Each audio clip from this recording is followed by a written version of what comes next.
Shalom, selamat pagi semua. Tahun ini adalah The Glory of the Latter House. Tahun kemuliaan rumah yang kemudian. Pastor Paul minggu lalu mengingatkan kita semua bahwa kita fokusnya, kita sudah diberitahu bahwa kita adalah rumah yang kemudian itu. Kita adalah rumah yang Tuhan janjikan kepada bangsa Israel. Nanti kemuliaanku akan lebih luar biasa dibandingkan rumah yang sekarang. Dan kita adalah manifestasi janji itu, ya saudara. Dan kita diingatkan, kita tidak fokus ke rumahnya, tapi pada fokus pada kemuliaannya. Pastor Paul ingatin kita. Saudara-saudara, bangsa Israel keluar dari Mesir, tinggal di padang gurun 40 tahun. Dan Tuhan menunjukkan bahwa Dia adalah Tuhan yang mau dan selalu senang berada di tengah-tengah kita. Waktu bangsa Israel mengembara 40 tahun di padang gurun, Tuhan tidak meninggalkan mereka sendirian. Tuhan hadir di tengah-tengah mereka. Bagaimana wujud kehadiran Tuhan? Tuhan saat itu hadir dalam baitnya yang berbentuk mobile. Di mana bangsa Israel Tuhan perintahkan berhenti. Mereka berhenti, mereka membuka perkemahan mereka. Mereka menetap di situ. Kita nggak tahu, mungkin beberapa bulan, mungkin beberapa tahun. Tapi mereka menetap di situ dan kemah suci dipersiapkan. Saudara, Tuhan sendiri yang memberikan gambaran itu kepada Musa. Jadi waktu bangsa Israel keluar dari Mesir, setelah 50 hari mereka keluar dari Mesir, tiba mereka di Gunung Sinai. Di Gunung Sinai, Tuhan memanggil Musa, supaya dia memanggil para pemimpin bangsa Israel, bahwa Tuhan akan memberikan hukum-hukumnya. Bangsa Israel belum mendengar hukumnya yang Tuhan ingin sampaikan, tetapi mereka bilang, apapun yang Tuhan katakan, Tuhan perintahkan, kami siap menjalankannya. Kami siap mentaatinya. Kedengarannya buat kita sesuatu yang normal, betul saudara ya. Kalau kita dapat perintah dari Pastor Yudi, Gard kamu kesini, saya akan memberikan perintah. Biasa kita akan obey kan? Yes Pastor, saya siap gitu kan. Tetapi apa yang bangsa Israel para tua-tua ini nyatakan, itu sebenarnya bentuk suatu kesombongan di hadapan Tuhan. Karena saudara perhatikan, waktu bangsa Israel keluar dari Mesir, mereka benar-benar hidup di bawah kasih karunia Tuhan.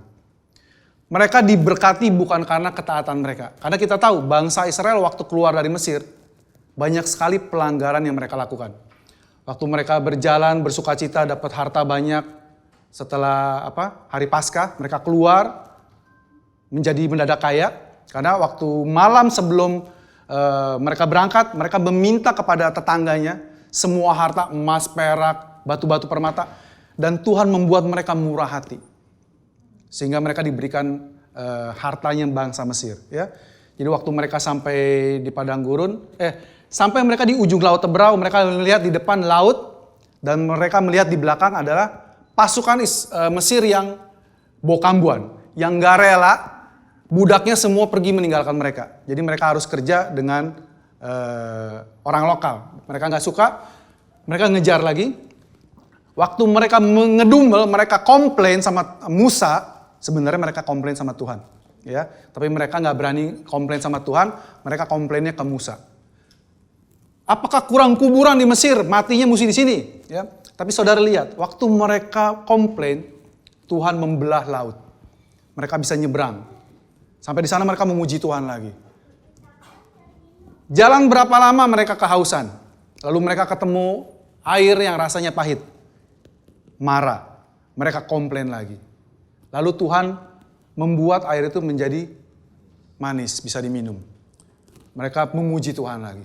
Waktu mereka berjalan lapar, gak ada makanan, komplain lagi. Tuhan menurunkan mana. Waktu mereka bosan makan mana, Tuhan mengirimkan burung puyuh. Intinya saudara, setiap ada pelanggaran, setiap ada komplain dari bangsa Israel, Tuhan bukan yang menghukum, malah dikasih mujizat yang baru. Betul saudara? Saudara tidak akan menemukan satu orang pun mati dari bangsa Israel sebelum Gunung Sinai. Tapi waktu Tuhan bilang di Gunung Sinai, panggil bangsa Israel, aku akan memberikan hukum-hukumku. Mereka bilang, in a sense saudara, apapun yang Tuhan katakan, Tuhan perintahkan, kami sanggup menjalankan. Di mata Tuhan itu suatu kesombongan. Sejak saat itu nada Tuhan berubah. Sejak saat itu Tuhan bilang, Jangan ada seorang pun yang naik ke gunung ini. Bahkan binatang pun mendekat akan mati. Sebelumnya Tuhan gak pernah bilang begitu. Ya saudara, di Gunung Sinai Tuhan memberikan gambaran blueprint kemah suci kepada Musa. Jadi saudara nanti akan lihat, saya akan ngajak saudara untuk melihat kemah suci seperti apa. Itu adalah gambaran yang Musa dapat langsung sendiri dari Tuhan sendiri. Ya saudara, dan semua gambaran itu bercerita tentang Tuhan Yesus. Kenapa saya ajak saudara untuk melihat kembali gambaran yang disembunyikan oleh Tuhan dalam pictures di Perjanjian Lama? Karena kitab Mazmur juga bilang, adalah kemuliaan Raja untuk menyembunyikan sesuatu. Kemuliaan Tuhan dan kemuliaan Raja untuk menyingkapkannya. Ya saudara, hari ini kita pelan-pelan akan melihat gambarannya. Ya, saudara, waktu hukum 10 perintah Tuhan diberikan di Keluaran 20, Tuhan memberikan banyak perintah-perintah. Dan uniknya salah satu perintah pertamanya adalah peraturan tentang budak Ibrani. Itu lain lagi saudara. Tapi waktu Tuhan mulai memberikan perintah-perintah, dibilang siapkan korban ini, korban ini, korban itu. Lalu membuat ini, membuat itu. Minta sama bangsa Israel sumbangan, kolekte, emas, perak, batu permata yang akan dipakai untuk rumah Tuhan. Saudara sadar bahwa mereka itu totally sebenarnya adalah orang-orang miskin, budak. Tapi kembali lagi, sebelum mereka berangkat, Tuhan membuat mereka menjadi miliuner. Bukan hanya 10-100 orang, tapi ribuan bahkan jutaan miliuner baru. Ya saudara, kita taunya dari mana? Karena waktu saudara melihat furniture yang dibangun oleh imam, oleh bangsa Israel untuk rumah Tuhan, kemah suci, itu saudara bisa bayangkan hartanya yang sangat luar biasa. Khususnya untuk baju imam besar, ada batu-batu mahal, ada 12 batu yang sangat gede-gede, ya saudara. Semuanya rantainya dari emas, sangat mahal sekali. Ruangan dalam, jadi saudara tahu kemah suci itu terbagi dari 3 ruangan. Ruangan pelataran, ruang kudus, dan ruang maha kudus. Ruang kudus dan ruang maha kudus itu berada dalam satu tenda. Ya saudara, dalam satu tenda. Ruang pelataran terbuka. Waktu mereka mendirikan kemah pertemuan, kemahnya itu ditutupi oleh tembok berupa kain linen putih. Semuanya linen putih. Jadi orang dari luar tidak bisa melihat ke dalam. Tapi ada satu pintu di depan, cukup besar, sekitar 9 meter.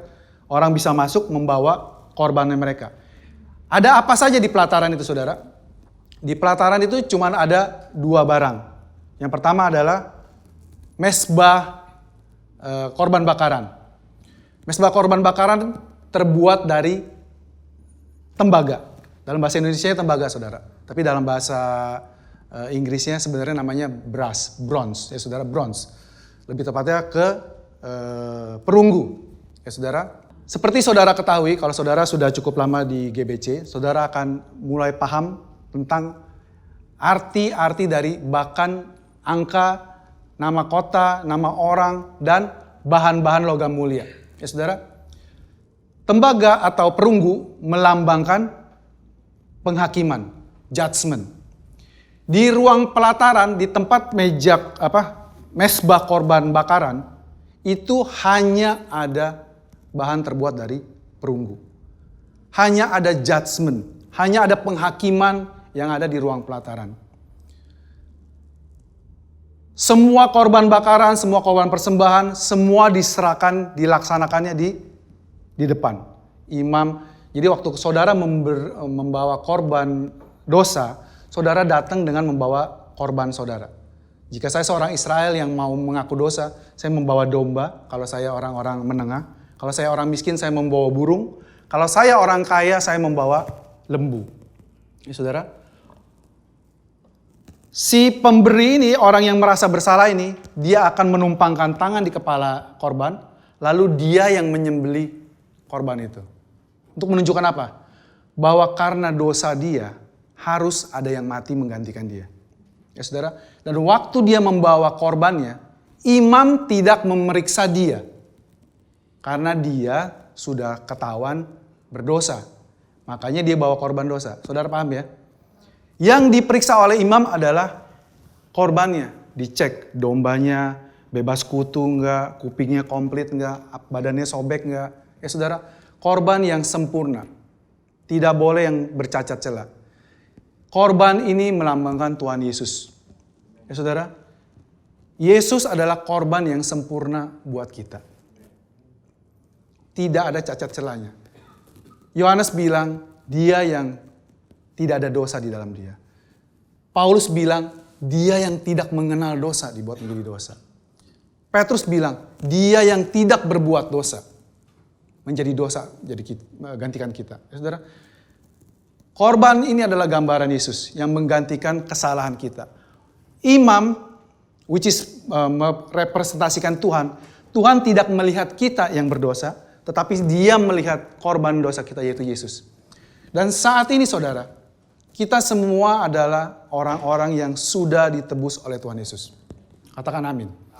Kita adalah orang-orang yang sudah dibenarkan, yang sudah dibayar lunas kesalahan kita oleh Tuhan, pengorbanan Tuhan Yesus. Saat ini Allah Bapa melihat kita, dia tidak lagi melihat kita sebagai kita, tetapi dia melihat korban kita Yesus. Bagaimana keadaan Yesus saat ini saudara? Apakah dia ada cacatnya? Apakah dia bersalah? Apakah dia tidak berkenan di hadapan Tuhan? Kita semua tahu jawabannya. Dia adalah sempurna. Dia adalah perfect offering for our sins. Dan sekarang dia didudukan di sebelah kanan Allah Bapa. Sedang duduk menjadi tangan kanannya. Kalau saudara ada istilah duduk di sebelah kanan Allah Bapa, duduk di tahta di surga. Saudara jangan membayangkan betul-betul ada kursi dan Tuhan duduk. Ya saudara, karena Allah kita itu adalah roh. Ini semuanya adalah, apa istilah bahasa Indonesia? Eufemisme. Mengumpamakan. Supaya kita bisa nangkep. Jadi waktu saudara dengar, Yesus duduk di sebelah kanan Allah Bapa, jangan berpikir ada 2 kursi di atas surga. Satu Bapa, di sebelah kanannya ada Tuhan Yesus. Dan kita didudukkan di dalam Yesus. Kita pangku-pangkuan sama Tuhan Yesus. Saudara jangan pikir kayak gitu. Ini semua gambaran yang memudahkan kita. Tapi intinya saudara dan saya ada di dalam Yesus. Duduk di sebelah kanan Allah Bapa. Waktu beberapa tahun lalu ada film judulnya Left Behind. Pernah dengar? Ada orang-orang percaya katanya pada hari pengangkatan ditinggalkan. Ketinggalan, left behind. Tapi kita diingatkan, kita sekarang bukan left behind. Tapi kita ada di right in front. Ya saudara? Kita duduk di depan, ditata, dan di sebelah kanan Allah Bapa. Ya saudara, waktu korban masuk, korban disembelih, darahnya dicurahkan, dioleskan di atas tanduk di ujung. Jadi mesbah itu berbentuk bujur sangkar dan di ujungnya ada tanduk. Tanduk namanya orang-orang sering, kalau kalian baca Alkitab akan sering ketemu tanduk keselamatan. Engkau adalah tanduk keselamatan. Itu berbicara dengan tanduk ini saudara. Karena bangsa Israel, kalau dia lagi bersalah, ada kejadiannya waktu seorang raja, zamannya Daud kalau nggak salah, memberontak, waktu dia lari, dia tuh lari ke dalam kemah suci dan dia memegang tanduk. Waktu dia memegang tanduk kayak anak kecil main benteng-bentengan. Waktu dia udah megang, aman. Nggak bakalan kena. Saudara ngerti ya? Itu ada di tanduk situ. Kita masuk ke dalam ruang tengah. Di ruang tengah, di ruang kudus, itu ada 3 furniture yang utama. Yang di sebelah kirinya ada candelabra, kaki dian, menorah, ya, 7 lampu. Di depan yang ada tirainya itu, di belakangnya adalah kemah suci, ruang maha kudus. Ini di dalam kemah suci ya saudara. Yang di sebelah kanan kita ini adalah meja roti sajian. Semuanya terbuat dari emas. Saudara perlu perhatikan, ada 3 bahan penting yang bahkan sampai sekarang selalu dipakai untuk orang-orang juara olimpiade dan pertandingan. Yaitu emas, perak, dan perunggu. Ya saudara, kita tahu tadi, perunggu adalah gambaran dari penghakiman. Kalau saudara mulai, sekarang sudah dapat gambarannya. Jadi kalau setiap saudara ketemu kata perunggu atau tembaga dalam bahasa Alkitab kita, otak saudara akan mulai connect bahwa ini ngomong tentang penghakiman. Contohnya apa? Waktu Daud melawan Goliat, digambarkan di Alkitab bahwa Goliat memakai ketopong tembaga. Baju jiranya tembaga. Sepatunya, ikat pinggangnya tembaga. Saudara, semuanya tembaga. Artinya apa saudara? Goliat itu melambangkan si iblis yang pikirannya, hatinya, jalannya, semuanya penuh dengan penghukuman. Kerjaannya dia nuduh-nuduh kalian. Joel, kamu ngaku-ngaku anak Tuhan, anak pendeta pula. Kamu tapi hidupnya masih begini, nggak malu. Itu kerjaannya si iblis. Dan iblis itu dalam tanda kutip pinter, padahal dodol. Iblis itu pinternya, dia bisa nipu kita, tapi dia memakai kata ganti saya. Aduh, saya kok jadi orang tua nggak bertanggung jawab. Aduh, saya sebagai istri saya gagal sebagai ibu. Oh, saya sebagai atasan kok gimana sama bawahan. Bawahan juga sama. Wah, saya kerja nggak pernah bener. Atasan saya kecewa sama saya. Dia selalu memakai kata ganti saya. Sehingga saudara akan berpikir, memang saya. Tetapi saudara perlu tahu, saudara adalah kebenaran Allah di dalam Kristus. Saudara tinggal meminta hikmat sama Tuhan. Berikan saya hikmat Tuhan sebagai ibu rumah tangga, sebagai orang tua, sebagai murid, sebagai atasan, sebagai bawahan. Untuk bisa excel dalam tugas saya sehari-hari. Saudara, dindingnya semua dari emas. Saudara, semuanya kayu dilapisin emas. Saudara, hanya ada silver di kakinya. Jadi semuanya yang kelihatan adalah emas. Sebenarnya silvernya itu di bawah, soket 2. Setiap papan itu, jadi semua kayu bentuknya papan, dilapis emas, terus disambung-sambung-sambung. Untuk berdiri di atas pasir, papan emas itu ada kaki soket 2 silver dan dia ketutupan tanah. Sebenarnya kalau gitu kita masih lihat ya, ada silver di bawahnya ya. Sebenarnya silvernya itu nggak kelihatan. Nancep semua di dalam tanah. Artinya apa saudara? Dan silver melambangkan, perak melambangkan penebusan. Emas melambangkan keilahian, righteousness. Saudara adalah orang-orang yang benar di mata Tuhan. Sekali lagi, saudara adalah orang-orang yang sudah dibenarkan di mata Tuhan. Dibenarkan bukan karena perbuatan baik saudara. Saudara harus ingat itu. Yes, of course. Tentu saja waktu kita menerima Tuhan sebagai juru selamat kita menjadi anak Tuhan judulnya. Ya saudara. Saudara sebagai anak raja terus diingatkan melalui panggung dari mimbar bahwa saudara sudah dibenarkan. Saudara anak raja. Berlakulah seperti anak raja. Hiduplah sebagai anak raja. Berotoritas, berkuasa. Saudara, kalau saudara mengalami tantangan, saudara perkatakan pada tantangan itu. Saudara sedang sakit, katakan sama penyakit saudara. Kamu tidak punya hak di tempat ini, di tubuh ini. Keluar. Saudara, waktu kita sehat-sehat, waktu kita punya banyak uang, waktu kita ada saudara-saudara, ada keluarga yang mengasihi kita, masih ada.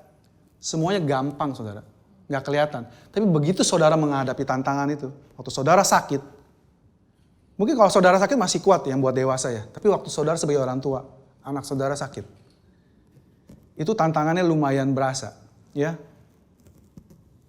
Dan kami secara pribadi berkali-kali mengalaminya. Kami punya anak 3, kadang-kadang 1 dari mereka sakit, kadang-kadang 2-2-nya, pernah sekali 3-3-nya, ya. Tapi waktu sakit kita terus perkatakan, kamu sudah sembuh, kita olesin, dan anaknya masih awi-awi, masih sakit-sakit gitu ya. Kita terus perkatakan. Dengan hikmat kita bisa kasih obat. Ya. Kalau panasnya terlalu tinggi kita kasih obat penurun panas. Tapi kita terus percaya Tuhan sudah menyembuhkan kamu. Dan kita perkatakan itu di depan dia. Supaya dia juga mendengar. Kalau dia sembuh, mereka tahu saya disembuhkan oleh Tuhan Yesus. Saudara, kita mulai pelan-pelan di keluarga kita, terutama di anak-anak kita, mengajarkan tentang Tuhan Yesus kita. Ngomong tentang anak, saya teringat, kita sebagai orang tua, normalnya, kalau kita punya beberapa anak, biasa kita pengen anak kita tuh menjadi orang yang berhasil, betul ya? Biasanya katakanlah yang satu ini pinter, matematikanya kita bilang, kamu bisa jadi scientist, kamu bisa jadi dokter, kalau dia biologinya bagus. Atau kamu menjadi ekonom, ya. Tapi saya rasa nggak banyak dari kita yang bilang, kamu pinter. Papa percaya atau mama percaya kamu akan jadi pendeta nantinya. Kayak nggak ada ya saudara ya? Biasanya pendeta itu orang-orang yang sudah dipenjara, ada masalah narkoba, udah ada kesulitan, terus Tuhan tolong, dia jadi pendeta. Seakan-akan yang ampas-ampas buat Tuhan, yang bagus-bagus untuk dunia. Ya saudara, saya nggak ngomong ini buat saudara, saya ngomong buat diri saya sendiri. Ya saudara, kadang-kadang kita pikir tanpa kita sadari ya saudara, kita give the best to the world. Tapi the rest for God. Ya, tanpa kita sadari. Tapi Tuhan mau nunjukin. Tapi kabar baik ya saudara, Tuhan don't care. Tuhan gak condemn kita tentang itu. Dia gak bilang, woi, kasih yang ampas-ampas buat gue, yang bagus buat yang lain, gitu kan? Enggak. Tuhan kita itu Tuhan yang full of grace. Dan waktu dia memanggil saudara, gak melulu jadi pendeta. Kalau saudara dipanggil menjadi pengerja, pelayan, beres-beres kursi, buang-buang sampah, hal yang unsignificant. Kalau saudara perhatikan ibadah kita bisa berjalan dengan lancar, itu karena ada orang-orang di belakang layar yang gak kelihatan. Di kita pihak multimedia masih kelihatan saudara. Orang yang bisa kita lihat. Di beberapa gereja, multimedia itu nyumpet di ruangan sendiri. Dan kita sering tidak menghargai mereka. Padahal mereka udah datangnya lebih pagi, yang tim PW udah latihan lebih duluan. Kita taunya duduk tenang menikmati, pulang. Saudara, Tuhan kita Tuhan yang gracious. Waktu dia memanggil kita, saya mengajak saudara menerima panggilannya. Karena waktu kita melayani buat Tuhan, itu adalah suatu kehormatan, suatu anugerah yang dia tidak tawarkan kepada banyak orang. Saudara, kembali lagi. Di ruang Maha Kudus kita ketemu menorah, meja ukupan, sama roti sajian. Dan di ruang utamanya, the main, nomor satu dari semua pertunjukan yang Tuhan ingin sampaikan adalah di ruang Maha Kudus. Di ruang Maha Kudus itu ada apa sih saudara? Ada tabut perjanjian. Cuman satu-satunya atribut di dalam ruang Maha Kudus yaitu tabut perjanjian. Kalau saudara ngikutin polanya Tuhan, di kitab Keluaran, waktu Tuhan ngasih petunjuk, Tuhan mulainya dari ruang Maha Kudus. Dia dari dalam keluar. Dan saya percaya ini adalah pola yang Tuhan pakai dalam keselamatan kita. Waktu dia menyelamatkan kita, dia membereskan di dalamnya dulu. Waktu di dalamnya kita udah beres, kita tahu siapa kita, pondasi kita. Waktu kita adalah orang yang dibenarkan di dalam Kristus, kita adalah kebenaran Allah di dalam Kristus. Hasilnya mulai keluar. Ya saudara, kita ke ruang kudus dan kita ke ruang pelataran. Waktu kita di ruang pelataran, kita menghadapi penghakiman, kita kuat. Kenapa? Karena kita tahu siapa kita di dalam Kristus. Tetapi kembali di luar itu kemah suci itu dikelilingi oleh tirai, ada pintunya. Bahkan pintunya sendiri pun berbicara tentang Tuhan Yesus. Saudara pernah ingat Yesus pernah bilang, ngomong tentang gembala yang baik ya. Aku adalah gembala yang baik. Aku adalah pintu. Barang siapa yang lewat melalui aku, dia akan selamat. Ya saudara, Yesus adalah pintu menuju keselamatan. Waktu orang Israel berdosa dan dia ingin dibersihkan, ingin dibenarkan, dia harus melewati pintu itu untuk membawa korbannya. Mereka tidak bisa mempersembahkan korban itu di luar kemah pertemuan. Ya saudara, di dalam kemah pertemuan ketemu altar tadi, dan itu juga bicara tentang Yesus. Yesus dihakimi, Yesus dihajar habis-habisan. Saudara ingat waktu Elia ngadu sama nabi-nabi Baal di Gunung Karmel? Saudara ingat ceritanya? Waktu Elia menantang Nabi Baal untuk memanggil api dari langit membakar korban. Enggak, api tidak turun, saudara. Ya, waktu gilirannya Elia, waktu persembahan petang, kira-kira jam 3 sore, Elia membuat mezbah dari 12 batu, mewakili 12 suku Israel. Sekali lagi, pada zaman Elia itu bangsa Israel sudah pecah dua. Kerajaan Yehuda di selatan dan Israel utara. 10 suku dan 2 suku. Tapi di mata Tuhan, Israel tetap satu. Jadi waktu Elia membuat mezbah terdiri dari 12 batu. 12 batu dikasih kayu, lalu dikasih korban di atasnya. Bahkan di fur. Kalau orang yang ngerti main biliar, main judi ya, ada istilah di fur. Dikasih ekstra, dikasih got, lalu diisi air sampai luber. Lalu Elia minta api dari langit. Dan api turun membakar habis bukan hanya korbannya. Dan hanya sekejap. Zup, habis semua. Korbannya habis, kayunya habis, batunya habis. Saudara pernah lihat batu habis karena dibakar? Saya rasa saya belum pernah sampai sekarang. Intinya apa saudara? Intinya penghakiman Tuhan jauh lebih besar daripada korban yang kita bisa persembahkan. Tetapi saudara lihat waktu Yesus disalibkan. Dia menjadi korban bakaran buat kita. Korban dosa buat kita. Korban sajian buat kita. Korban pendamaian buat kita. Semua 5 korban itu dia lengkapi semua. Ya saudara, waktu dia dibakar di atas kayu salib, Yesus masih hidup. Waktu dia dibakar dia bilang, aku haus. Dikasih air saudara ya. Tapi waktu dia semua tuntutan, tuduhan atas kita beres, dia bilang, sudah selesai. Karena Yesus bilang sudah selesai saudara, jangan kita berani-berani bilang belum beres. Ya, tanpa kita sadari kita sering menghukum kita sendiri, Tuhan. Atau kita punya pikiran seperti ini. Waktu saya terima Yesus sebagai Tuhan dan Juru Selamat, katakanlah sekarang tanggal 22 Mei 2022. Ya. Dosa saya dari saya lahir sampai hari ini diselamatkan, dihapuskan sama Tuhan. Tetapi mulai sekarang sampai saya meninggal nanti, dosa itu adalah tanggung jawab saya. Saudara pernah berpikir seperti itu? Atau pernah diajarkan seperti itu? Kenapa? Karena logikanya dosa ini adalah dosa masa lalu kita. Dan yang ke depan adalah dosa masa depan kita. Masa depan dari Jepang. Saudara tahu tahun 2022 ini adalah masa depan waktu Yesus disalib. Yesus kita itu disalib 2000 tahun yang lalu. Hidup kita ini ada di masa depannya Tuhan Yesus. Dan Tuhan Yesus sudah melihat seluruh hidup kita. Bahkan seluruh hidup anak cucu kita.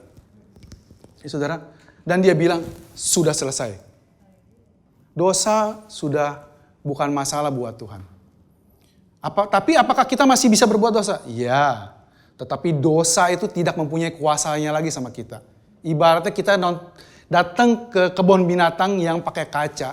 Di seberang kita ada singa yang bikin suara atau bikin getar-getar kacanya. Tapi tidak akan pernah bisa mencapai kita. Dosa itu seperti begitu saudara. Kita sebagai manusia mungkin masih bisa jatuh ke dalam dosa. Bukan mungkin, pasti masih bisa jatuh dalam dosa.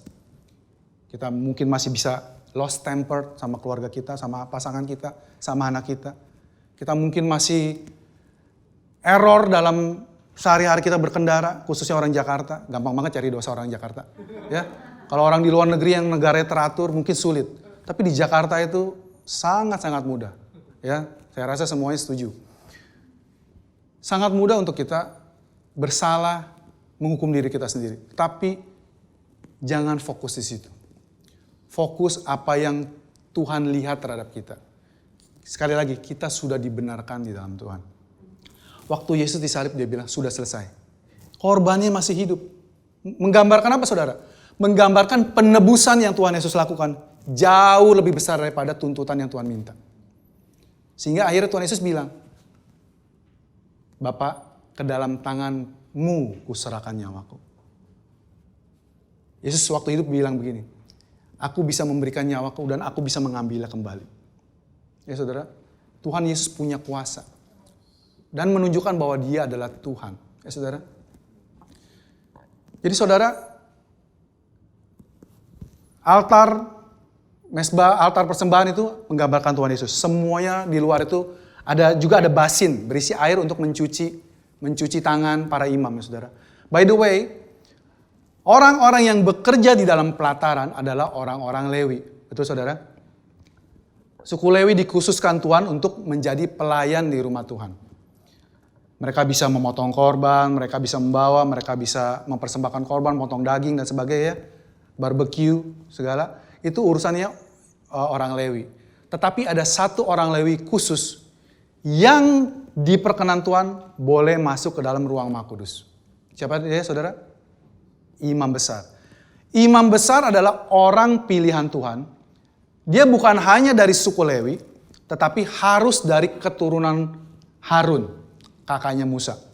Jadi semua orang Lewi bisa pelayanan di rumah Tuhan, tapi hanya imam besar yang boleh menjadi imam besar. Imam besar ini cuman boleh masuk setahun sekali ke ruang Maha Kudus yang ada tabut perjanjian tadi. Setahun cuma sekali, saudara. Kapan? Pada hari penebusan, Yom Kippur. Ya saudara, apa yang dia lakukan? Dia harus mempersembahkan korban, lalu mengambil darahnya dan memercikan 7 kali. Memercikan 7 kali ke atas tutup pendamaian. Kiporet. Ya. Darahnya, dan di Alkitab dinyatakan kemuliaan Tuhan itu munculnya ada di antara 2 kerubim. Dan waktu Tuhan melihat darah, dia tidak bisa melihat pelanggaran. Saudara tahu apa yang ada di dalam tabut perjanjian? Di dalam tabut perjanjian cuman ada 3 barang. Yaitu buli-buli berisi mana, tongkat Harun yang berbunga, dan 2 loh batu. Tapi orang biasanya ingatnya 2 loh batu aja, saudara. Karena itu yang paling utama. Loh batu itu isinya apa, saudara? 10 perintah Tuhan yang Musa terima dari Tuhan. Waktu dia 40 hari, 40 malam naik ke atas Gunung Sinai. Berisi perintah Tuhan, standar moral Tuhan kepada bangsa Israel. Dan bangsa Israel gagal. Saudara tahu bagaimana ceritanya hukum Taurat ini diberikan? Waktu Musa naik ke Gunung Sinai di hari ke-50 itu, hari Pentakosta. Ya saudara, Musa naik ke atas gunung, meminta dan Tuhan berbicara kepada Musa, inilah yang harus engkau perbuat. Membangun ruang Maha Kudus, membuat tabut perjanjian, dan sebagainya. Di akhir-akhirnya Tuhan memberikan 10 perintah Tuhan. Waktu 10 perintah Tuhan diberikan, Musa turun gunung, bangsa Israel tuh ngelihat dari bawah, melihat gunung penuh dengan awan hitam dan kilat menyambar-nyambar. Bangsa Israel tuh bilang begini, pasti mati dia. Buat orang Israel, waktu awan turun, awan hitam terutama, itu ada kematian. Tidak ada yang sanggup bertahan menghadapi kemuliaannya Tuhan. Jadi mereka berpikir, Musa pasti mati. Jadi mereka bilang, dan uniknya saudara, yang mereka minta adalah Harun. Yang nantinya bakalan jadi imam besar. Sekarang dia jadi pemimpin partai banditnya dulu. Dia yang diperintahkan untuk membuat anak lembu emas menjadi dewa bangsa Israel. Saudara pikirin ya, bangsa Israel itu kurang ajarnya, gak ketulungan ya. Sudah dibebaskan Tuhan dari perbudakan. Diizinkan melihat begitu banyak mujizat buat bangsa Israel, buat bangsa Mesir, namanya itulah. Buat nama mereka mujizat ya. Lewatin Laut Merah, air menjadi manis, turun mana dan sebagainya. Tapi waktu lihat Musa pergi dan mereka mati, mereka membuat anak lembu emas. Kenapa saudara? Karena itu yang mereka ingat di Mesir. Dan dari mana emasnya saudara? Kita buka di Keluaran 32 ayat 2-4. Lalu berkatalah Harun kepada mereka, maksudnya kepada bangsa Israel. Tanggalkanlah anting-anting emas yang ada pada telinga istrimu, anakmu laki-laki dan perempuan, dan bawalah semuanya kepadaku. Saudara, ya, lalu seluruh bangsa itu menanggalkan anting-anting emas yang ada pada telinga mereka dan membawanya kepada Harun. Saudara kalau perhatikan, ternyata zaman dulu bangsa Israel anak laki-lakinya juga pakai anting. Anting-anting melambangkan pendengaran. Emas melambangkan divine, ilahi. Waktu pendengaran mereka ditanggalkan, diberikan kepada Harun, mereka membuatnya menjadi lembu emas. Somehow bangsa Israel itu lebih memilih mendengarkan ilah-ilah lain daripada mendengarkan Tuhan. Sebenarnya mirip juga dengan kehidupan kita sehari-hari. Tuhan sering bilang, begini loh caranya, tapi kita bilang, oh enggak Tuhan, kayaknya gak gitu deh. Kita sering kali kita lebih pintar daripada Tuhan. Waktu Tuhan ngomong dalam hati kita seperti begini, kita sering ngelawan dia. Anyway, intinya anting-anting mereka dikumpulin semua kepada Harun, lalu Harun membuat anak lembu emas.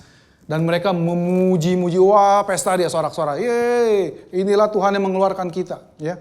Terus waktu Musa turun, Musa mendapati mereka begitu. Musa marah. Dan kemarahan Musa ini di-approve sama Tuhan. loh batunya itu dibanting, ceder, hancur berkeping-keping. Ya, terus Musa perintahkan bangsa Lewi untuk membunuh mereka semua. Ya saudara, itu ada di Keluaran 32 ayat 28. Bani Lewi melakukan seperti yang dikatakan Musa dan pada hari itu tewaslah kira-kira 3.000 orang dari bangsa itu. Ya saudara, saudara ingat ini adalah hari Pentakosta buat bangsa Israel. Kalau saudara nanya, apa hari Pentakosta buat kalian? Hari di mana kami menerima 10 perintah Tuhan. Hari Pentakosta buat bangsa Israel. Dan kita compare, karena itu perjanjian lama saudara. Tuhan pengen kasih tahu di perjanjian baru apa yang terjadi dengan Pentakosta. Di kisah Rasul 2. Di perjanjian baru, Roh Kudus dicurahkan. Petrus berkhotbah. Orang-orang yang menerima perkataannya itu memberi diri dibaptis dan pada hari itu jumlah mereka bertambah kira-kira 3.000 orang. Saudara, Roh Kudus ingin menyampaikan kontras. Di perjanjian yang lama, kamu menerima hukum Taurat dan 3.000 orang mati. Di perjanjian yang baru, kamu menerima roh kebenaran, roh kasih karunia, dan 3.000 orang diselamatkan. Menunjukkan bahwa di bawah hukum Taurat hasilnya kematian, tetapi di bawah perjanjian baru hasilnya kehidupan. Ya saudara? Lalu Musa disuruh membuat 2 loh batu yang baru dan ditulis ulang oleh Tuhan. Jadi Tuhan Allah menulis 2 loh batu 2 kali. Yang pertama dipecahin sama Musa. Oh, dalam bahasa Inggrisnya lucu ya saudara. Moses broke the law. Ya, artinya secara harafiah bahasa Indonesia Musa yang melanggar hukum Taurat pertama kali. Ya, tetapi Tuhan menulis yang kedua kali. Dan langsung disimpan. Di Ulangan 10 ayat 4-5. Dinyatakan bahwa waktu dia menulis kedua kali dan pada loh itu ia menuliskan sama dengan tulisan yang mula-mula, berarti ini yang kedua ya. Ke-10 firman yang telah diucapkan Tuhan kepadamu di atas gunung itu dari tengah-tengah api, pada hari kamu berkumpul sesudah itu Tuhan memberikannya kepadaku. Ayat 5. Lalu aku turun kembali dari atas gunung dan aku meletakkan loh-loh itu ke dalam tabut yang telah kubuat. Disitulah tempatnya seperti yang diperintahkan Tuhan kepadaku. Dan Musa langsung menaruhnya di dalam tabut perjanjian. Kenapa saudara? Karena di dalam tabut perjanjian, Tuhan tidak bisa melihat pelanggaran bangsa Israel lagi. Benda kedua apa saudara? Tongkat Harun yang berbunga. Saudara tahu nanti ceritanya.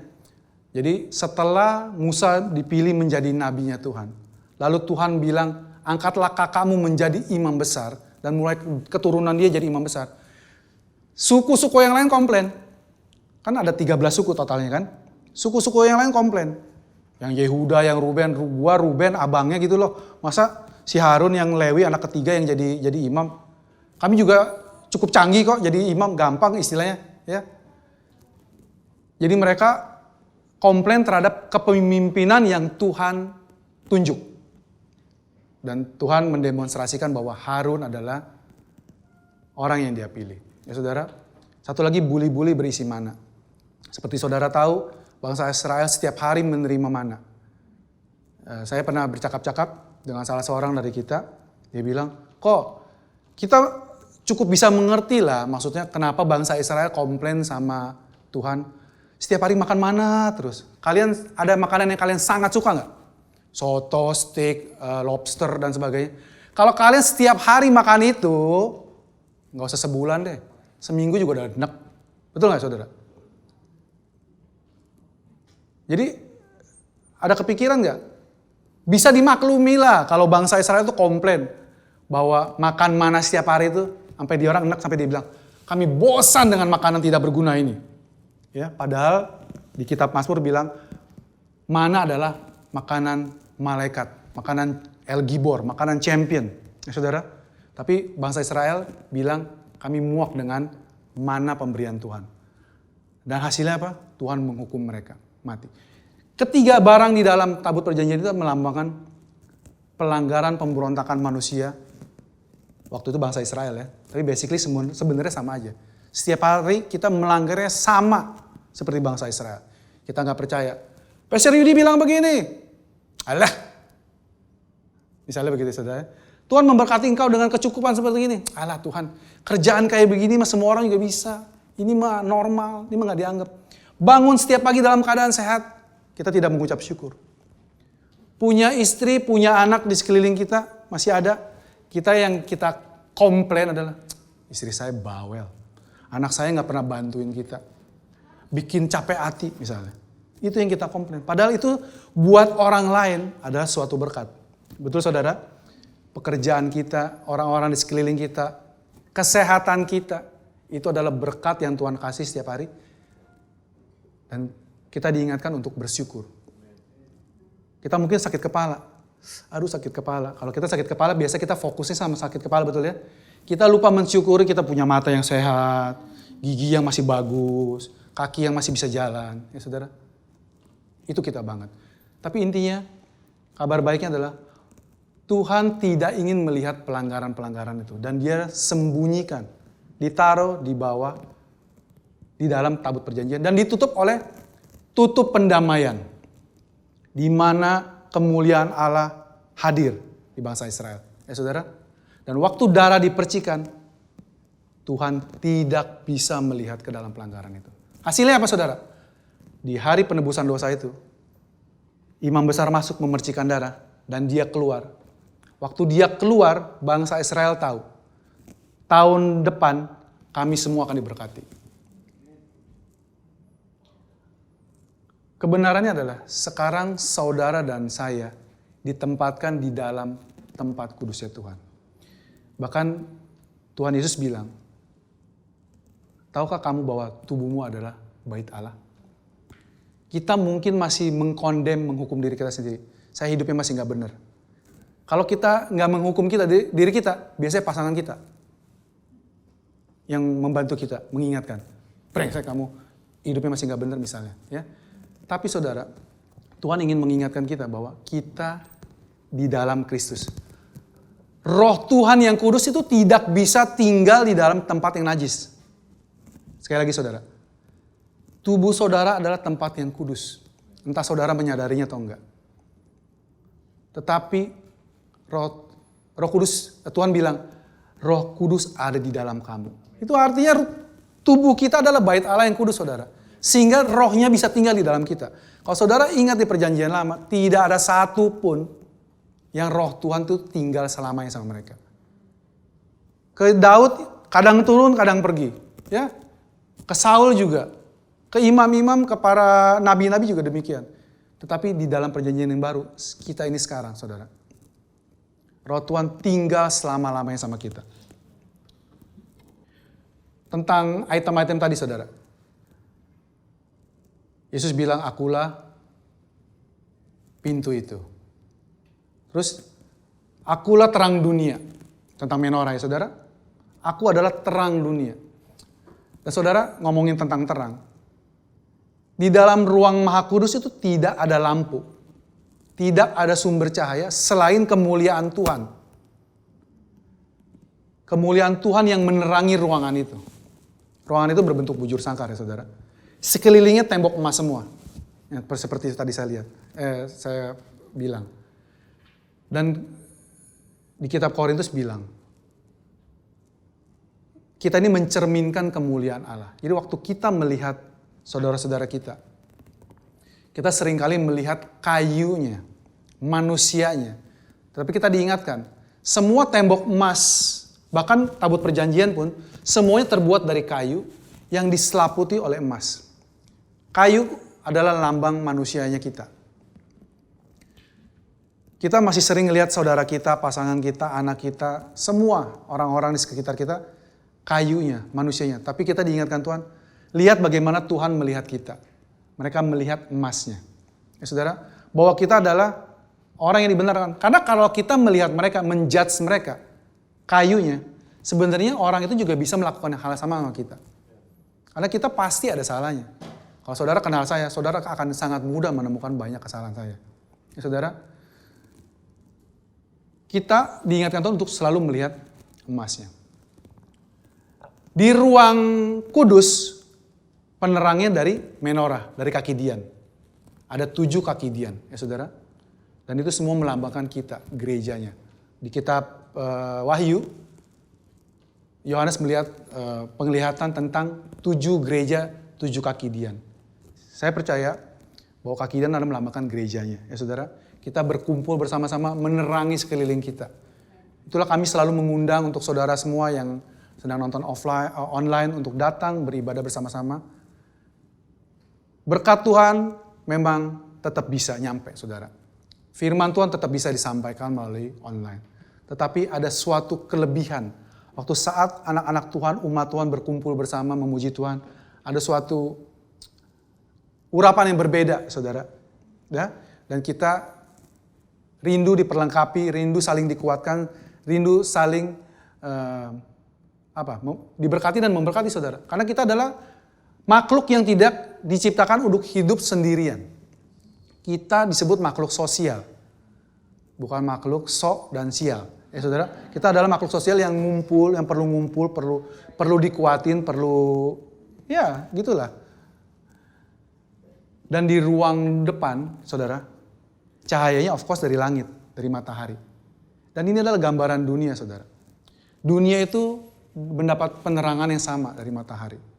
Tetapi di ruang kudus dan di ruang maha kudus tempat kita sekarang tidak ada lagi tirai yang memisahkan kita dengan Tuhan, saudara. Kenapa? Ingat waktu Yesus bangkit, tirai bait Allah terbelah 2. Dari atas sampai ke bawah. Dan kita diajarkan. Jadi setiap ruangan itu punya sekat, saudara. Dari ruang pelataran mau masuk tenda ke ruang kudus, itu ada tirai. Tapi tirainya nggak tebal-tebal bener. Tetapi dari ruang kudus ke ruang maha kudus, itu tebalnya kurang lebih 30 cm sampai 40 cm. Tebel tirainya. Saudara, karena berlapis-lapis. Dan itu terbelah dari atas sampai ke bawah untuk menunjukkan yang membelah itu bukan dari bawah ke atas, bukan manusia. Tetapi Tuhan yang dari atas yang membelah. Mungkin kita berpikiran, waktu tirai itu terbelah, itu adalah menunjukkan bahwa sekarang manusia bisa menghadap Tuhan tanpa halangan. Betul, saudara. Sekarang kita bisa berdoa sama Tuhan kapan saja, anytime. Kita nggak perlu pakai janjian sebelum matahari terbit, matahari terbenam dan sebagainya. Kita anytime, nggak pakai nomor antri untuk berdoa kepada Tuhan kita. Dan Tuhan kita nggak pernah terlalu sibuk. Dan hebatnya dia ngerti bahasa apa aja yang kamu pakai. Ya saudara, kamu lagi, kitab Keluaran bilang, Tuhan mendengarkan erangan bangsa Israel. Israel istilahnya nggak berdoa, saudara. Dia cuma bilang, ampun deh. Kerja lagi jadi budak. Tuhan mendengar doa itu. Ya saudara, Tuhan kita tuh Tuhan yang anytime bisa kita samperin kapan aja. Ya. Tapi sebenarnya tirai itu melambangkan juga, mengingatkan kita bahwa sekarang Tuhan bisa menghampiri kita secara langsung. Sebenarnya lebih ke situ, saudara. Bukan kita yang langsung ke Tuhan. Itu untuk menunjukkan betapa Tuhan itu gak sabar ingin ketemu kita. Gak sabar ingin mempersatukan Yesus dengan mempelainya. Ya saudara, itulah kenapa waktu di perjanjian lama, roh Tuhan pergi itu kesannya dia lambat-lambat. Pergi pergi enggak. Pergi dia mencolok percindel, pergi ya. Tapi waktu di perjanjian baru, waktu Roh Kudus dicurahkan, datang seperti tiupan angin kencang. Seakan-akan Tuhan gak sabar ingin segera bersatu bersama saudara dan saya. Dan sekarang dia sudah ada di dalam kita. Roh Kudus tinggal di dalam kita.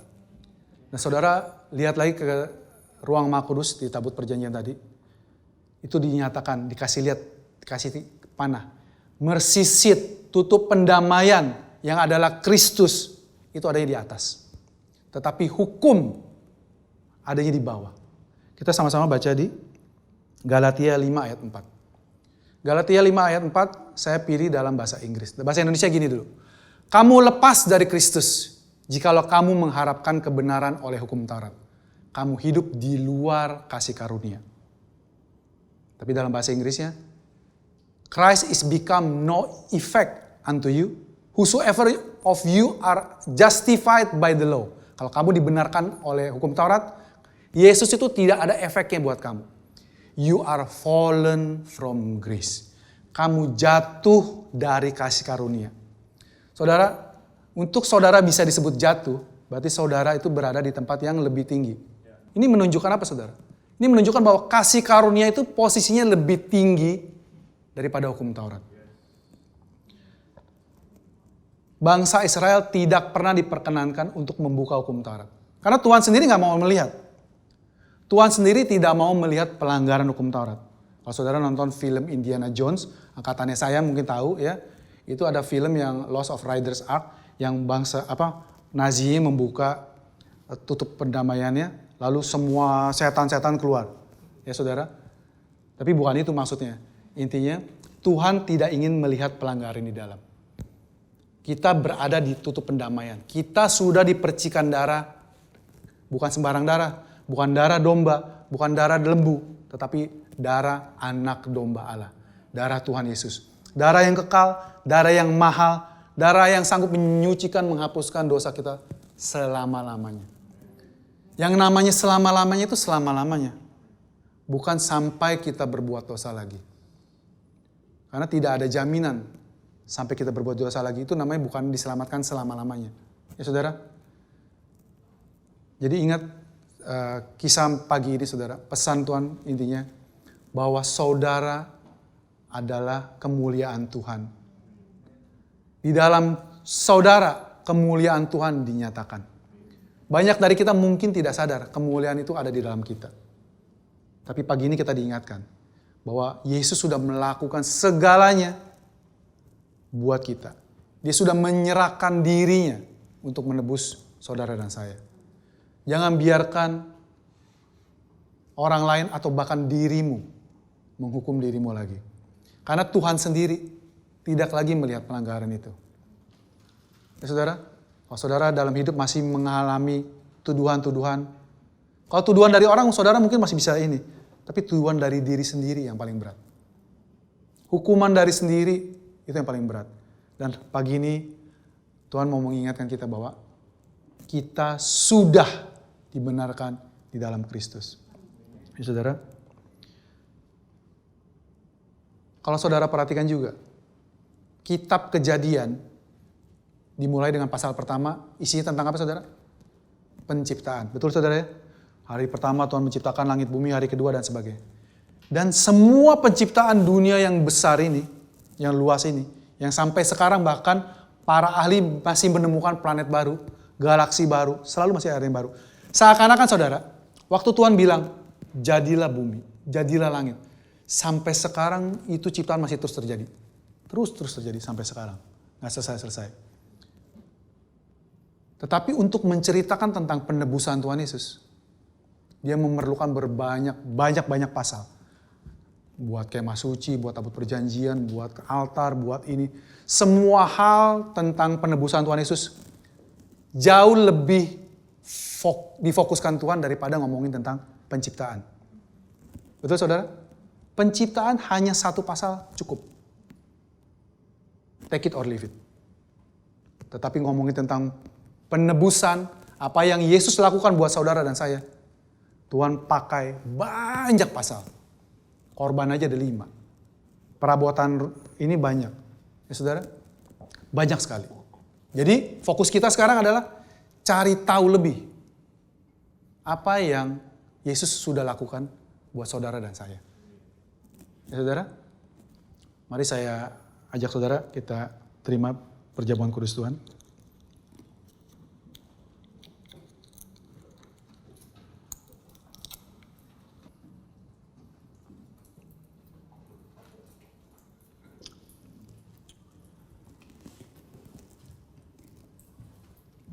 Alkitab banyak bercerita tentang hubungan kita dengan Tuhan. Dia menggambarkan kita sebagai anak. Dia menggambarkan kita sebagai mempelai. Dia menggambarkan hubungan kita sebagai tuan dan hamba. Dia menggambarkan hubungan kita sebagai gembala dengan dombanya. Banyak aspek dalam Tuhan kita yang belum kita discovery. Tapi satu hal yang pasti, kita tahu Dia cinta kita. Dan dengan cintanya, Tuhan sendiri mengutus anaknya yang tunggal untuk mati buat kita. Kenapa Dia mati buat kita? Kita tidak akan pernah tahu. Nanti kita tanya sendiri sama Tuhan waktu kita ketemu Dia. Karena tidak ada makhluk lain ciptaannya yang Dia tebus. Bahkan malaikat yang jatuh pun tidak Dia tebus. Kalau saudara diingatkan seperti itu, betapa saudara bersyukur menjadi manusia. Bukan hanya manusia biasa, tetapi manusia yang mata Tuhan terfokus kepada kita. Betapa Tuhan mengasihi saudara dan saya. Pagi ini mari kita angkat roti di tangan kita. Kita mengucap syukur buat semua yang Tuhan Yesus sudah lakukan bagi kita. Buat semua pengorbanan yang harus Dia lalui untuk kita. Terima kasih Tuhan Yesus buat tubuhmu yang sudah dipecahkan, dihancurkan, disakiti, dilukai, dihina, diludahi, dipukuli. Dimakotai duri untuk saya Tuhan. Supaya saya menerima semua kebalikan yang Kau terima Tuhan. Supaya saya menjadi sembuh. Supaya saya menjadi pulih. Supaya saya penuh dengan damai sejahtera Tuhan. Supaya pikiran saya penuh dengan ketenangan Tuhan. Terima kasih Tuhan. Engkau mati sendirian supaya kami selalu dikelilingi dengan orang-orang yang mengasihi kami. Engkau mati dibuat telanjang supaya kami dipenuhi dengan kemuliaan-Mu. Engkau ditinggalkan sebagai anak Tuhan supaya kami bisa memanggil Bapa, memanggil Tuhan Bapa. Engkau yang kaya dibuat menjadi miskin supaya kami yang miskin dibuat menjadi kaya oleh karena pengorbanan-Mu Tuhan Yesus. Masih banyak hal Tuhan yang kami belum tahu yang sudah Engkau lakukan bagi kami. Tapi kami mau menerima semua Tuhan. Dengan penuh ucapan syukur di dalam nama Tuhan Yesus. Mari kita makan saudara.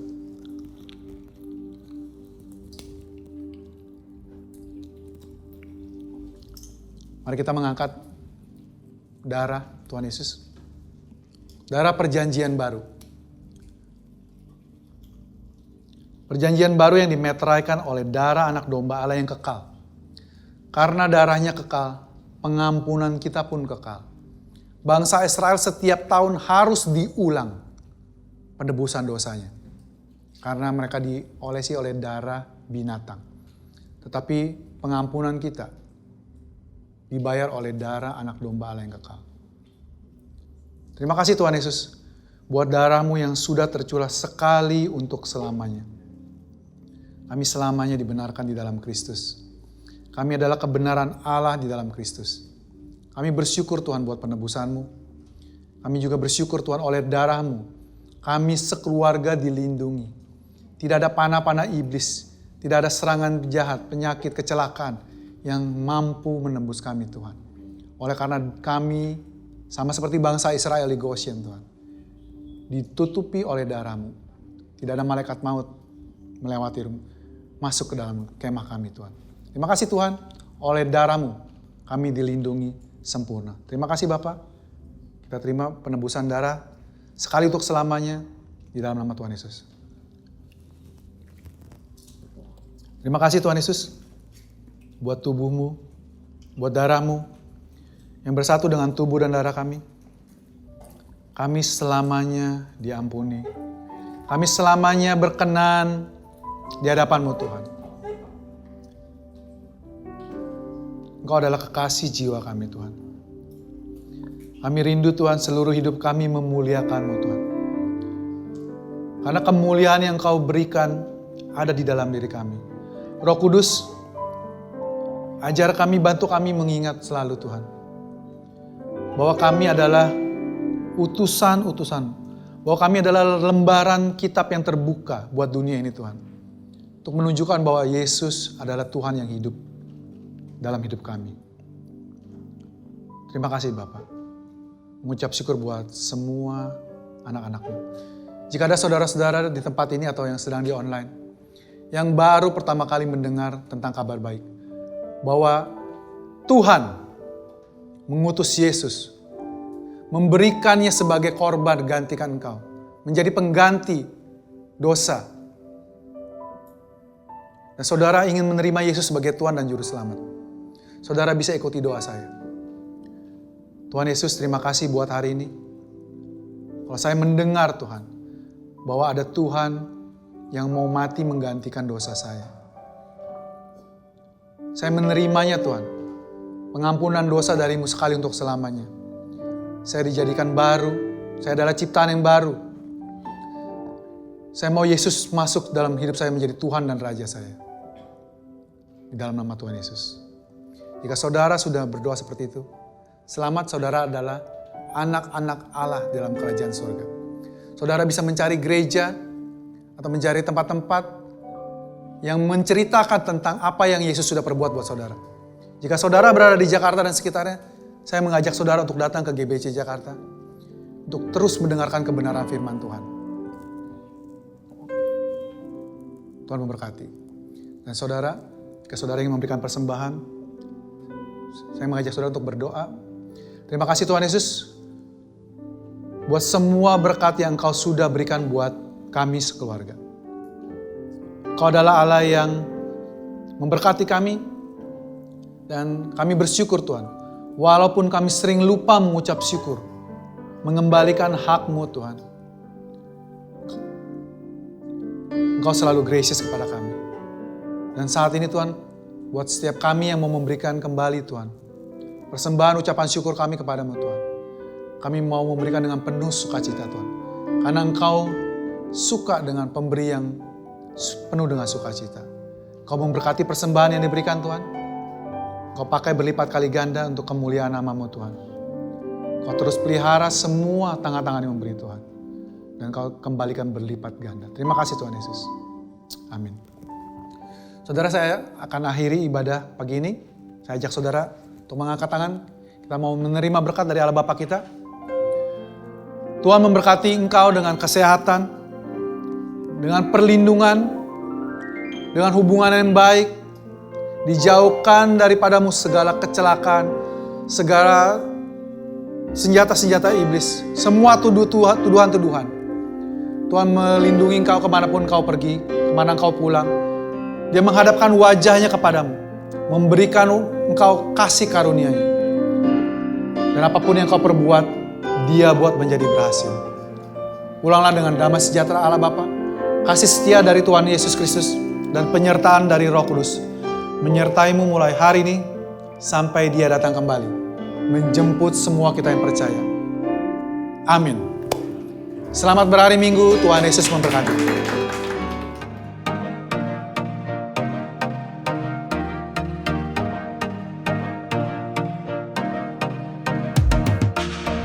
Terima kasih untuk saudara sekalian yang telah mengikuti ibadah GBC Jakarta bersama kami. Kami berharap saudara sekalian diberkati dan disegarkan oleh firman Tuhan yang telah disampaikan pada hari ini.